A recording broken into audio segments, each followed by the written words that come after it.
জনগণ কিয়ামত পর্যন্ত অন্তর্বর্তী সরকারকে সমর্থন দেবে না বলে মন্তব্য করেছেন বিএনপির স্থায়ী কমিটির সদস্য সালাউদ্দিন আহমেদ। ডিসেম্বরের মধ্যে নির্বাচন দেওয়ার আহ্বান জানিয়ে তিনি বলেন, আমরা চাই না নির্বাচনের জন্য আবারও রাজপথে আন্দোলন হোক। জনগণ চাই প্রয়োজনীয় সংস্কার শেষে দ্রুত ভোট। সংস্কারের বাহানায় দেশবাসী অনন্তকাল অপেক্ষা করবে না। নির্বাচনের দাবিতে যদি যমুনা ঘেরাও করি সেটা হবে দুর্ভাগ্যের। শনিবার খুলনায় যুবদল, স্বেচ্ছাসেবক দল ও ছাত্রদলের উদ্যোগে নগরীর সার্কিট হাউস মাঠে আয়োজিত তরুণের রাজনৈতিক অধিকার প্রতিষ্ঠায় খুলনা ও বরিশাল বিভাগীয় সমাবেশে প্রধান অতিথির বক্তৃতায় তিনি এসব কথা বলেন। সালাউদ্দিন বলেন, নিজেকে অসীম ক্ষমতার অধিকারী ভাববেন না। বিদেশে গিয়ে কি চুক্তি করেছেন সেগুলো জাতি জানতে চায়।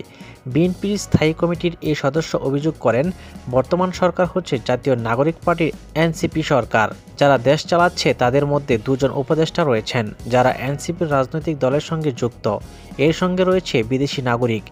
উপদেষ্টা পরিষদে স্থান দেওয়া হয়েছে ফেসিবাদের দূষরদেরও। অবিলম্বে তাদের পদত্যাগ করতে বলুন, অন্যথায় তাদের অপসারণ করুন। তিনি আরও বলেন, বিএনপি ঘোষিত ৩১ দফা বাস্তবায়নের মাধ্যমে গণতান্ত্রিক মানবিক রাষ্ট্র প্রতিষ্ঠা করতে হবে এবং আজকের তরুণ ছাত্র যুবককে সেই ৩১ দফার অ্যাম্বাসেডর হতে হবে।